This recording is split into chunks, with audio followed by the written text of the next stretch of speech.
The word Hispanic is used a lot. And so, where the hell that word come from? Number one, anybody knows. And what term should folks use? Street Soldiers Radio is the voice of the Alive and Free movement, preventing violence worldwide. The word Hispanic actually comes from the U.S. Census. The reason that they established Hispanic was to divide out the Brazilian population, because Latino would imply any Latin-based language or country of origin.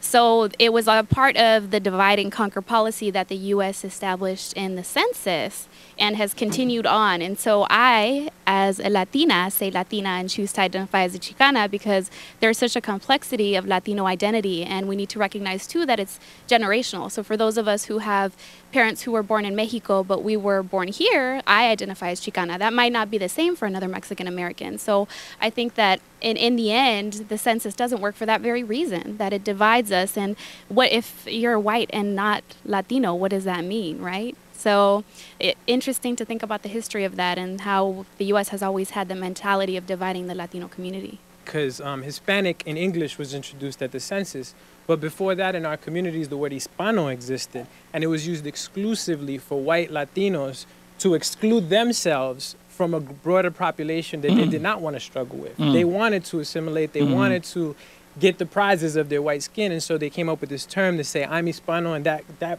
puts me in line with the Spaniards who are white, and not with our Haitian brothers and sisters who are predominantly black, our indigenous populations throughout Latin America who we love to exclude to get ourselves a little bit higher on this ladder.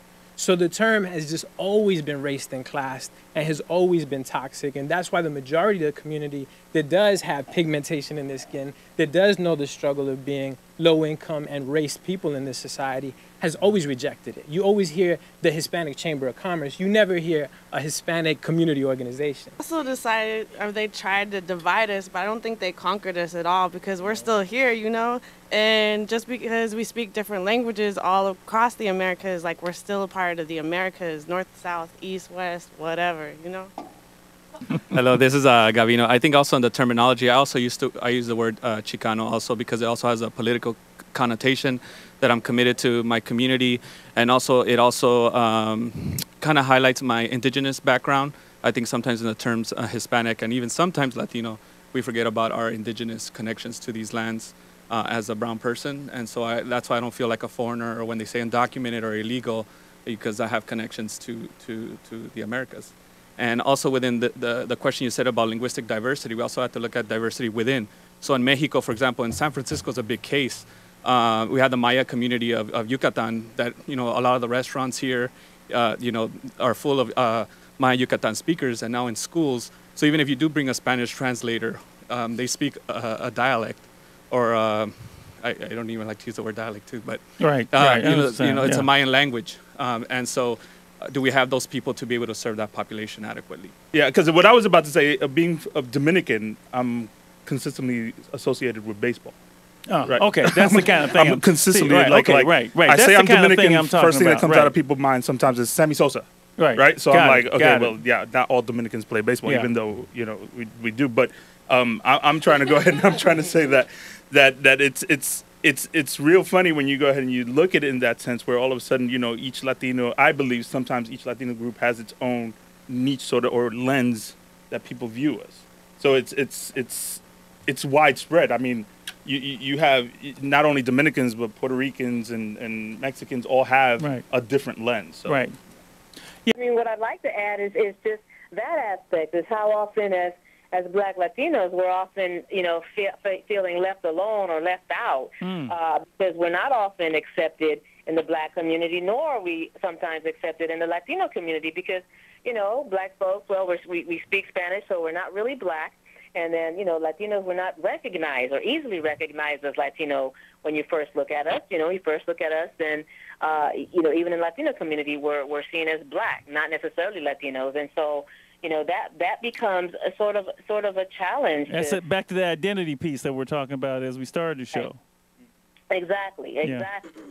So, you know, that's a dialogue that we really have to be able to begin Wow. in all of the cities, you know, where in Richmond, you know, I initiated that conversation that we, you know, of promoting a dialogue between Blacks and Latinos because, you know, if we can really combine our efforts and our struggle and our powers, we could be incredibly powerful, because then we become the majority. And so unifying as communities would be so empowering and so powerful. We could really be able to begin to get things done. And one of the great issues that was brought up was our educational system. And like you said, as a teacher, one of the biggest issues we're facing is that we're training a diverse community. And I mean diverse in every sense of the word, from language to culture to history. And first of all, we're not teaching them their histories. That's a whole other conversation. But we could be here all night on that. I'm familiar with that one. Okay. Yeah, I think everybody in this room knows that struggle. But most importantly, I think that we're also having to face the fact that we got to train our next workforce. And right now, the students that graduate from our high schools, if they graduate from our high schools, are not getting trained to do the high-paying or working-class jobs that they need to be trained to do. And I say that because it ties back to everything: economic development and keeping youth out of jails and making sure that our people are succeeding. And so I throw that out there in kind of a general way, because I think education at every level needs to improve.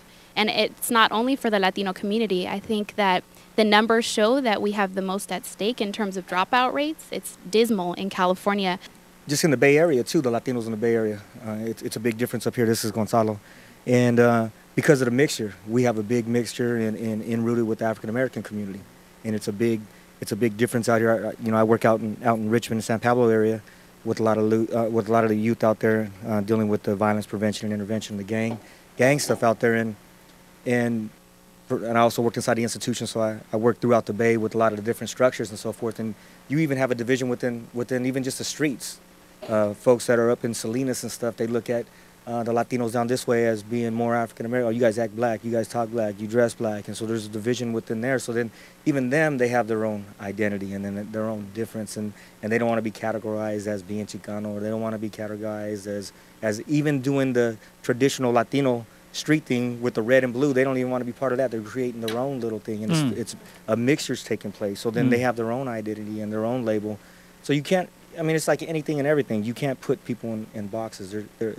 Everybody's different. We're all individuals, but we all have to come together to be able to conquer this. The things and the struggles that we're going through, believe me, it's going to come to the black man too. They're hitting us right now, and there's things written, we all know that are in place that can put us all away just because of the color of our skin. But if we don't educate ourselves and begin to educate our youth about what's really going on in the laws and the gang enhancements, they're trying to build more prisons and put us away. And then now you know what they're doing is they send us back to our country, and individuals don't even know about their country anymore. Some of them left at a young age and because they never got documented or whatever you want to call it, whatever, different people call it different things and people get offended. I'm not trying to offend anybody, but then we deport them, and then they go back to their country, and then they bring the craziness that the U.S. put on us to separate us into those countries, and then it affects those countries out there.